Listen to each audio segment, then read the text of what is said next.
Hei, sveicien! Sarunas ar eņģeļiem ieraksts. Atkal kaut kas ir noticis ar programmu. Un man viņa neveras vaļā.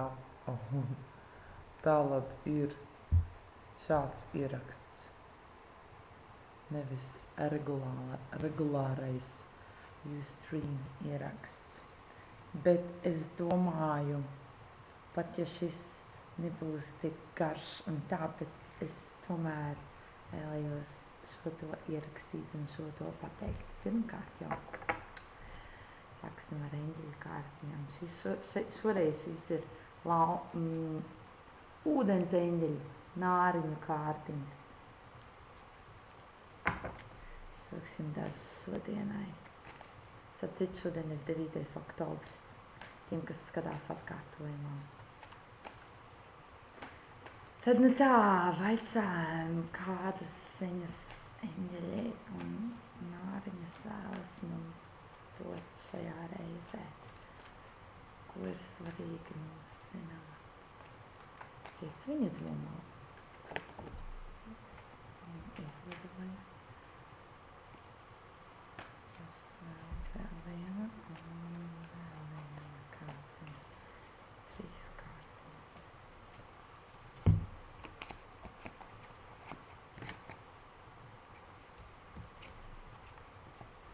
Lūk, pirmā kārtiņa.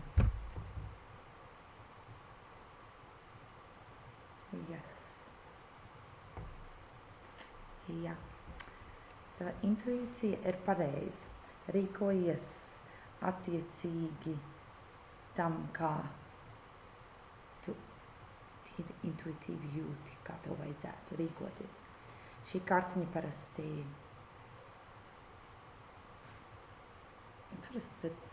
ja šī kartiņa tiek izliekta, tas rāda, ka vai nu visi, kas piedalījās vaicāšanā, jeb kāds no jums, kāds no mums, kā mums ir bijis kaut kāda problēma, kaut kāda situācija, vai ir kāda situācija, un mums ir bijusi tāda sajūta jau, kādas sajūta vai kādas domas par šo situāciju, vai kā rīkoties, vai kas tad slēpjas aiz šīs situācijas, un ar šo kārtiņu eņģeļi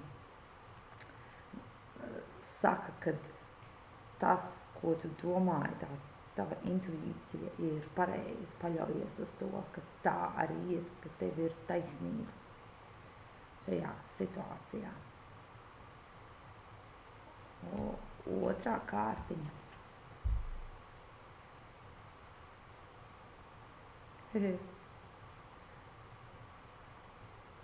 Tam mazo gaismas. Tas atspīd no kameras. Stay optimistic. Esi un paliec optimists. Turpini būt optimistisks. Tavi sapņi piepildās. Nepārtrauc ticēt saviem sapņiem, vai savam sapnim, vai savai vēlmei. Nepārtrauc ticēt tai. Tieši pirms tā piepildās. Nepārtrauc pēdējā brīdī, kad es tā vienmēr iedomājos, kad viss notiek, viss salikts vietņā, viss, un tūdaļ būs, un tieši pirms pašas tā būšanas mēs atkāpjamies soli atpakaļ, un mēs nesaņemam to savu sapni, mēs nepiedzīvojam šo sapni, piepildāmies. Nevis tāpēc, ka eņģeļi mums nav palīdzējuši šim sapnim piepildīties, bet tāpēc, ka mēs esam padavušies, ka mēs esam izlēmuši, nepiepildīsies, mēs neesam pietiekoši pacietīgi bieži. Un vēl 2 kārtiņas izkrita vienlaicīgi.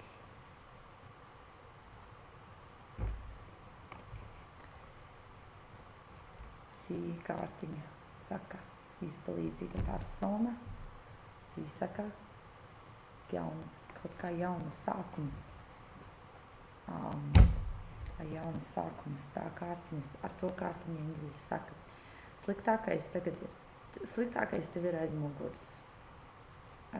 Un pozitīvi jauna pieredze, pozitīvi jauni notikumi ienāks tavā dzīvē. Un otra kārtiņa, persona izpalīdzīgs cilvēks, ar to kārtiņu eņģeļi iesaka nedarīt visu pašiem, bet vaicāt pēc palīdzības, un viņi saka, ka ir kāds cilvēks, cilvēks vai cilvēki, kas ļoti labprāt jums palīdzētu.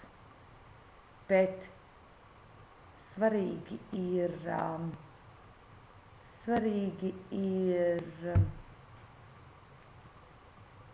ļaut šim cilvēkam vai šiem cilvēkiem jums palīdzēt. Un svarīgi ir arī dot ziņu šiem cilvēkiem. Vispār runāt par to, kāda jums palīdzība ir nepieciešama. Jo cilvēki jau nevar palīdzēt, ja viņi nezina, kāda palīdzība ir vajadzīga. Tieši tāpat arī eņģeļiem. Eņģeļi nezina, ko jūs vēlaties, bet viņi nevar palīdzēt, jo viņi vienkārši nezina, ko palīdzēt un kā palīdzēt. Šai visā sakarā vai kādā situācijā, kas jums ir, kas mums ir.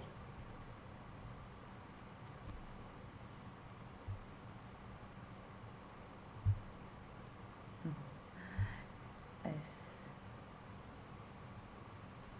mēģinu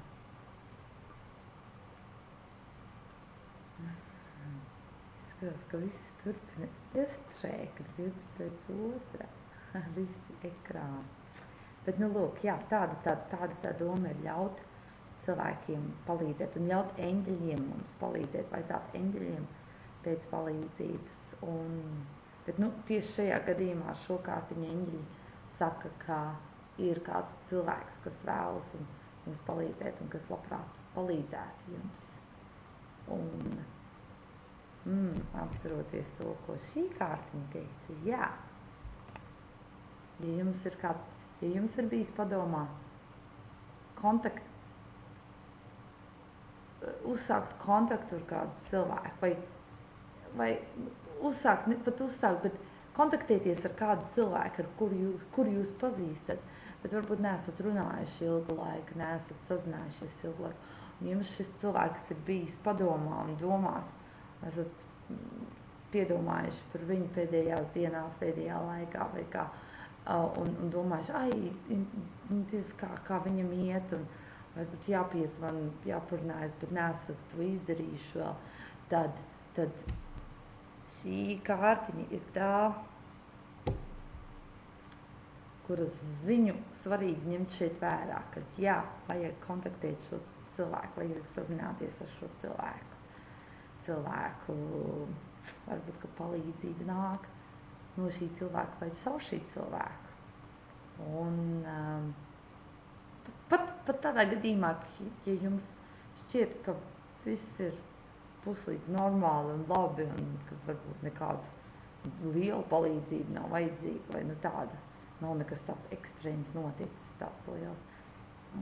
Tajā gadījumā dažkārt mēs pat nezinām, kāda palīdzība mums ir vajadzīga, tīri tādā garīgajā ziņā un tā. Lūk, un ar šo kārtiņu es vēl gribu pieminēt. Kaut kā jaunas sākums. Es nezinu, kā jūs, es esmu piefiksējusi. Es runāju arī ar dažiem saviem draugiem, un arī viņi ir piefiksējuši, ka enerģija mainās, kaut kas notiek tieši šajā laikā, pašlaik, kaut kas notiek, kaut kā, tas ne dažādi cilvēkiem, manā draugu lokā, manas draudzenes draugu lokā, un viņas dzīvē, un manā dzīvē, Un mēs pieņemam, ka ka tā ir tāda vispārēja enerģija pasaulē šobrīd, kā kaut kas jauns ienāk. Nevis tikai tāds, kā mūsu dzīvē jau ienāk kaut kas visu laiku, soli pa solim kaut kas ir, bet kaut kas tāds wow, kas liek mums justies tā pacelātākiem un kaut kas tāds riktīgi labs ienāk mūsu dzīvē, ja mēs ļaujam tam ienākt. Un visos gadījumos, par kuriem es esmu dzirdējusi, tas jaunais, kas ienāk, ir kaut kas tāds, ko mēs neesam plānojuši vai domājuši vai iedomājušies, ka tas ir tas jaunais, kas varētu ienākt un sākties un notikt.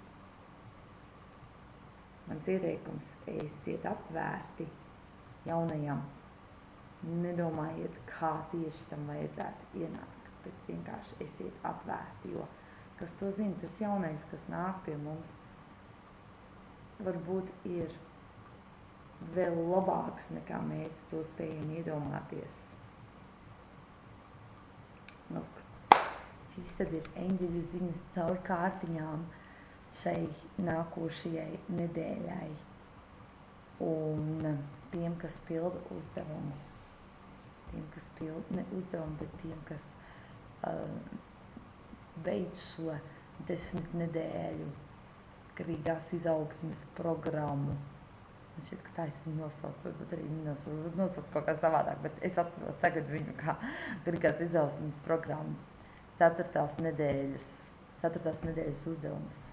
Vienkārši domāju, ja jūs jau pildāt to, tad svarīgi to ir zināt. 4. nedēļas uzdevums ir pieņemt, būt atvērtiem un pieņemt visas negatīvās emocijas, kas jūsos vai nu ir bijušas vai ir pašlaik, negatīvi notikumi, kurus jūs vai nu apzināti vai neapzināti, kuriem jūs vai nu apzināti vai neapzināti ļaujat ienākt savā dzīvē. Un apzināti ar to es domāju, ka, piemēram, ja jūs izvēlaties kontaktēties ar cilvēkiem, kuriem jūs zinat, kad sanāk strīdi vai jums ir pieredze bijusi, kad jums kāda negatīva šī komunikācija varētu būt. Vai, piemēram, ja jūs izvēlaties klausīties ziņas vai skatīties, vai kaut ko konkrēti, ja kāds negatīvs noticis, kaut ko, ja jūs izvēlaties kaut ko vairāk par to lasīt un interesēties, tas būtu tas apzināti ienest sevī šīs negatīvās emocijas. Un arī tajā gadījumā, ja mēs, piemēram, izvēlamies domāt par kādu cilvēku vai par kaut ko, kādu notikumu, izvēlamies vairāk pievērsties negatīviem nekā pozitīviem. Tas arī ir tas, ka mēs apzināti ļaujam negatīvajiem ienākt mūsu dzīvē. Jā, šīs nedēļas ieteikums un tas, pie kā piestrādāt šajā nedēļā, 4. nedēļa, 10 nedēļu programmas ietvaros, ir, lai pievērstos, šī nedēļa ir veltīta tam, lai pievērstos šīm negatīvajām emocijām, visam, kas mums liek justies neērti, justies, nevis, kā ir pretējs vārds komfortam, justies, tā, kā mēs esam ārpus savas komforta zonas. Visam, kas mums tā liek justies, nevis pretoties tam un domāt, ka, vajag man tagad labāk justies vai kā, bet izjust tās emocijas, ļaut tām emocijām plūst cauri mums un pieņemt viņas kā daļu no sevis. Pieņemt viņas, jo, un kā ir ar bērniem, vienmēr atceros, es pateikšu viņiem, neaiztiec, nedara to, viņi izdarīs to, tāpēc ka viņiem ir pateikts nē. Tāpat arī ir emocijām, negribam mēs viņus, un jo vairāk mēs pretojamies, jo vairāk mēs viņus piesaistām, jo vairāk viņus mums, vairāk viņu ir vai vairāk šīs negatīvās emocijas ir mūsu dzīvē. Un tas jau nav nekas slikts, ja ir mums negatīvas emocijas. Pozitīvais, negatīvais, viss ir labi. Viss ir veselīgi un vērtīgi. Bet, šis ieteikums šonadēļ ir pievērsties šajā 4. nedēļā, vai kad jūs uzsākat šo programmu, ja jūs uzsākat pievērsties emocijām, pievērsties un ļaut pievērsties emocijām, bet piefiksēt to, kādas šīs negatīvās ir un ļaut tām būt, nevis skriet prom no viņām, novērsties, bet ļaut vienkārši būt, ļaut mums pašiem būt ar šīm emocijām. Lūk,